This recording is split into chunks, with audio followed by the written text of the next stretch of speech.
તું તો મને યાદ જ નથી કરતી. મારી પત્ની કે હતું હશે એવું કાંઈ? મને ચારે બાજુ તમે જ દેખાવ છો. તુવેરની દાળમાં, ચોખાના દાણામાં, ઘઉંના લોટમાં. સાલું મને તો આંચકો લાગ્યો. હું ધણી છું કે ધનેડું?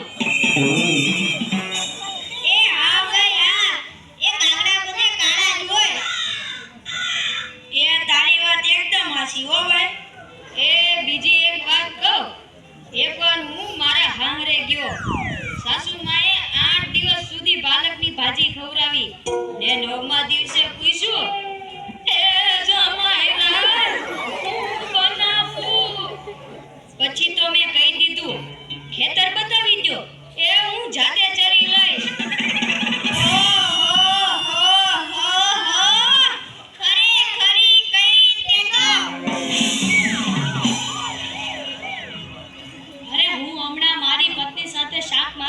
ગયો તે ઈ મને કહે 2 કિલો વટાણા લાવ. મેં કીધું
પાવલી એટલે ઘણા બધા પૈસા કહેવાય.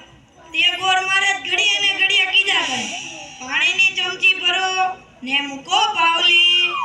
ગણપતિ પૂજન કરાવે ને કે મૂકો પાવલી. એક ફેરો ફરે ને કહે મૂકો પાવલી. બીજો ફેરો ફરે અને કે મૂકો પાવલી. તેલા મુકેશને એટલી ખીચડી કે આખો દેશ મને મુકેશ અંબાણી કહે છે ને આ ગોર મહારાજ મૂકો પાવલી કરે છે. મોટો થઈને આ પાવલી બંધ ન કરાવું તો મારું નામ મુકેશ અંબાણી નહીં. અને જુઓ એણે બંધ કરાવી કે નહીં. અને ઈ મોબાઈલને કારણે છોકરા કાંઈ બગડ્યા છે જાણે મોબાઈલ જ એનો બાપ ને એની માં નો હોય. અને આપણા છોકરાની તો વાત જ ના થાય હો. એ વરાસા મોકલ્યો હોય તો તાબીએ જઈને બેઠો હોય, અવેડાના ડાટા કાઢી નાખે એવા હોય. કાલે મેં ઓયલા પહલાને કીધું કે તારો છોકરો પથ્થરના ઘા કરે છે, કોઈને વાગી જશે. પહલો મને કે ઈ મારો છોકરો નહીં, ઈ તો મારો ભાણિયો છે. મારો છોકરો તો તારા બૂટમાં પાણી ભરે જો. એ લાટાપાટા શણગાર કરીને સ્કૂલે મોકલ્યો હોય ને ઘરે આવે ત્યારે પલળેલ કાગડા જેવો થઈ ગયો.